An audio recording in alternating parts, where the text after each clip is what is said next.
What's going on, everyone? John here, finally back with another review, and obviously that is for Venom, which stars Tom Hardy, Riz Ahmed, and Michelle Williams. And before I get started with the review, I just want to say that this movie, even before it came out, was being so divisive. Like, a lot of people were saying a lot of things about it, and I'm just like, man, just shut up. Just shut up and just kind of wait for the movie and watch it and then make your own opinion about it. But with that being said, it's still, even after it was released and people was watching, it's still divided.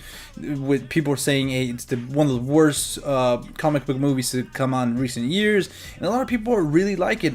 And to be honest, right off the bat, I honestly fall in the camp where I actually really liked it. I do understand a lot of the flaws, and I do see them, but I think overall, I feel like Tom Hardy and the relationship between the symbiote end up saving the movie. And I feel like it's nowhere near as like one of the worst comic book films of all time. Like, a lot of people are comparing it to Catwoman and stuff like that, and to like a lot of the pre-MCU movies are seen as kind of like bad and stuff like that.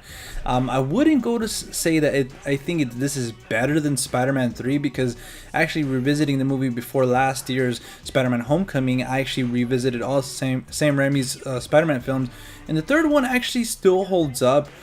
Obviously, it does have its negative, and I feel like Venom, ironically, was kind of shoved in there, but I don't think it's at one of the worst comic book movies of all time.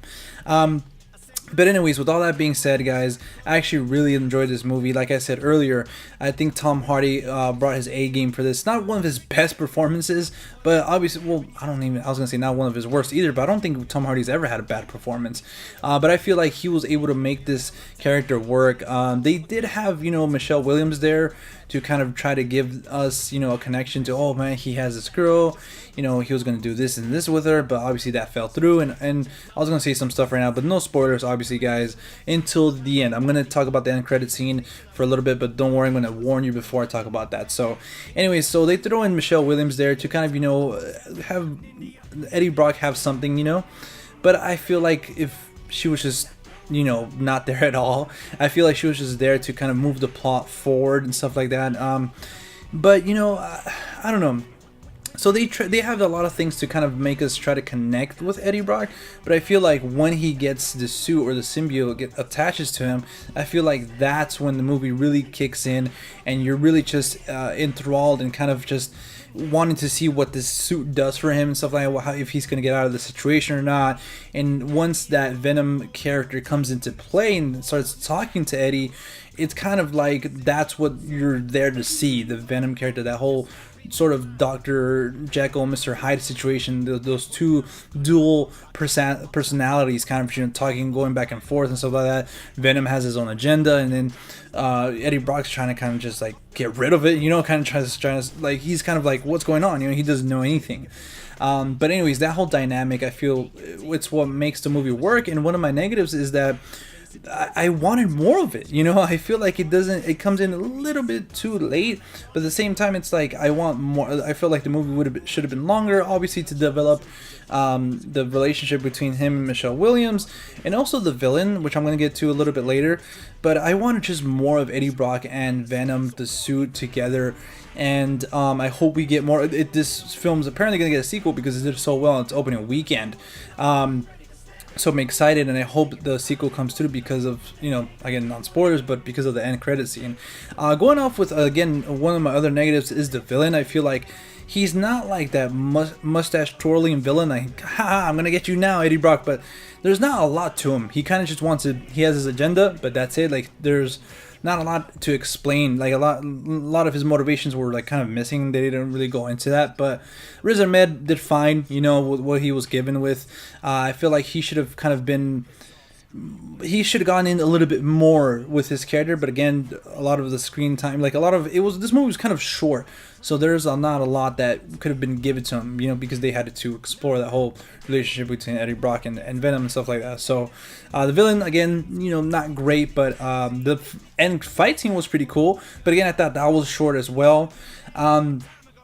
But other than that, guys, some of the comedy felt flat, but a lot of the comedy, again, because of Tom Hardy, was worked, you know. And when he is kind of trying to like explore, not exploring the suit, but kind of first encountering it, and he's kind of realizing that it's kind of like defending itself, you know, or kind of like, hey, you know, he's like punching this and that. He's kind of like, what the heck is going on? Some of that's funny too, and then overall, some of the comedy worked, but a lot of some of it kind of just felt flat. But other than that, guys, I mean, I don't know. There's not a lot much to say about this film, though. That I really liked it. I don't see, well, I do see where that hate comes from, and I understand this is not a perfect movie. It does has its flaws, and I didn't go into them a lot. But overall, it's like, what are you expecting? A lot of people, were you expecting like another Dark Knight or Logan or something like that, or even like an MCU caliber film?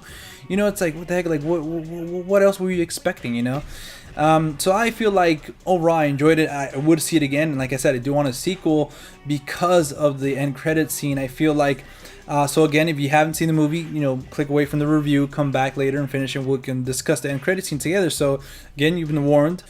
So the end credit scene obviously hints at Cletus Cassidy, which is Carnage. It was kind of, you know, cheesy. He kind of said, oh, you know, promise you when I get out of here, there will be carnage. But overall, I feel like Woody Harrelson would work fantastically opposite Tom Hardy, and obviously the whole Carnage and Venom situation would be explored pretty cool. And I feel like if they do in this one, in the sequel, if maybe it's rated R, they can do a lot of great stuff with that character and Tom Hardy. Maybe Michelle Williams' character comes back and maybe Carnage kills her or something. You know, they can do a lot with the movie.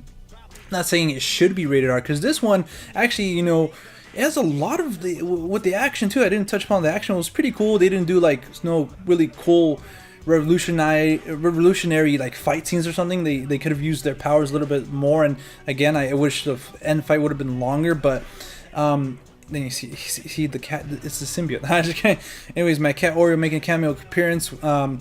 I feel like the action was all right. It was great to see Venom in full force, full flesh, big and hulking and stuff like not that thing we got in Spider-Man 3. But anyways, like I was saying, the action was all right. So I feel like now in the sequel they can do a lot more, and they can kind of just like, you know, it doesn't necessarily need to be rated R. This movie did have like a lot of horror-ish elements to it. Obviously, the director Ruben Fleischer directed Zombieland with Woody Harrelson, so you can tell that some of that is in here too. But it's not as, you know, full rated R as it could have been. So it doesn't necessarily need to be rated R the sequel, but I think it would be cool. You could do a lot more, explore these characters and these symbiotes and that duality of those personalities a lot more. I think so. But again, it doesn't necessarily need to be rated R. And yeah, there's something else I wanted to talk about in the sequel. I think that was it. So yeah, I think that's pretty much it, guys. What else could I say about Venom that hasn't been said before? I do fall in the camp that I really enjoyed it. I would go see it again, and I actually do want a sequel because I really enjoyed Tom Hardy in this role, and that Venom and Eddie Brock kind of, you know, relationship, and I do want to see what they do with this Carnage character. So alright guys, let me know in the comment section down below what you guys thought about the film. Do you guys freaking hate it, or do you guys actually like it? And also guys, if you guys want to follow me outside of YouTube, you guys can at The Real Talk with 2 Ks on Instagram and Twitter. And as always, I'll see you at the movies. Peace. Knock, knock, let the devil in, malevolent as I've ever been. Head is spinning, this medicine screaming, dick, dick, dick, medicine, it, dick, dick, like a solid ball. Edgar Allan Poe, bedridden, should have been dead a long time ago.